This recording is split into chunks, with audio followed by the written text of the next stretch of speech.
I've got the amazing Debbie Huxton.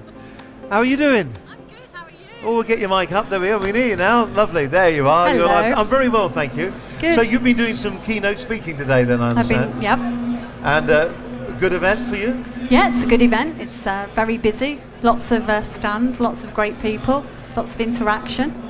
So what have you been saying to the great unwashed? Have you been out there with the little book of big wisdom? Have you been? Is that it? Because a lot of what you do is homegrown sense, isn't it? Mm-hmm. It's common sense. Yep.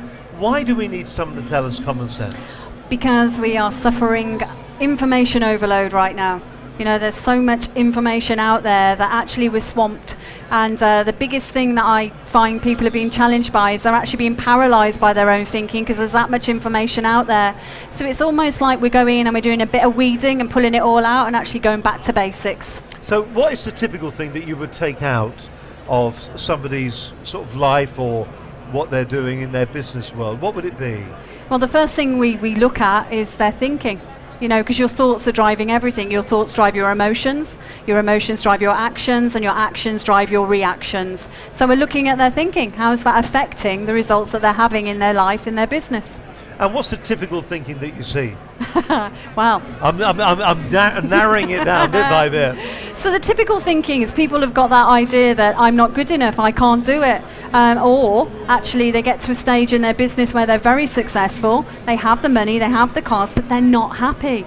And the thing is that we've got this illusion going on that we need to have stuff to prove our worth. So the big thing for all of us is having that sense of self-worth. And you know, even the biggest millionaire will tell you that at times he has self-doubt and he has that little demon on his shoulder that whispers things in his ear that creates that self-doubt, which eats away at that self-worth. So when you're standing up there, do you see people glaze in front of you, or do you see people's eyes light up and go, do you know what, she's absolutely identified it. That's exactly the way things are. Yep. So when I look out at the crowd, quite often I can see things resonating in people's heads, body language. You know, you watch people sit forward, you see them nodding their heads. Lots of people take notes, but you see their state change. You just watch your audience, and it's quite fascinating to see that actually we're all the same. So what's next for you then, young lady? Well, I was very privileged last night. I won Most Inspirational Woman Award. Congratulations. I know. A little ripple. I know, thank you. Yeah, fantastic. Well done. I know. So what did you do to get that, apart from be inspirational? I was up against some tough competition, so I was absolutely shocked when I won. Well, I've still got no words. I don't think it's sunk in. It will become part of the act, though, won't it? I think so. Of course it will. It's something I've worked hard for. It's not like I've stayed in bed wishing. Yeah. And that's something that I was sharing with people today. You know, most people are saying, I want this, Debbie. I want this. I want this. Okay.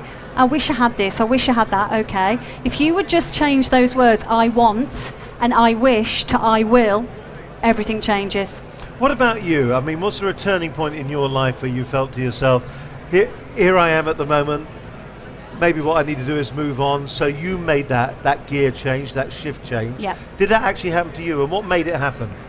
I think that's the one thing that most people relate to about me, is that I'm not just talking the talk, I walk the walk. I'm on that journey. I'm probably just a little bit further ahead than they are.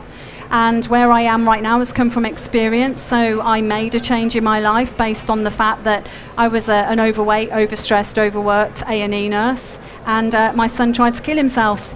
And at that time, you start to question how you're showing up in your own life and what kind of a role model you are for your own child. And I knew at that stage that there was clues being sprinkled to me that I wanted to make changes in my life, but I just didn't know how. So I needed to find out why I wanted to make those changes, and then have the balls, if you like, to go and make those changes. One of the biggest problems is that when you have a life-changing experience like that, Yep. for the moment when you're in it, when you're actually in that whirlwind of emotional turmoil, Yep. all of a sudden you have a different perspective, and then you very slowly go back to normal. How do you stop yourself going back to your normal way of thinking? How do you actually stay in that whirlwind and then make the change? How do you do that? I think the key thing is to understand that actually you will never stay in that whirlwind. So it's a bit like when people fall in love, they go into a state of limerence and they're all in love with each other. But that state will not stay. It's just a phase. and that will move on. So the first thing is to accept that actually the feelings that we have actually will change, and our emotional state, when we're making decisions, we shouldn't be making decisions based on emotion. We need to take a step out of that and look at things from a very different perspective. So understanding what's driving us, that question why. So you start with why. Why do I want to make this change? If people want to find out more about you and they would like a copy of the Little Book of Big Wisdom, Yeah. where would you go to get it?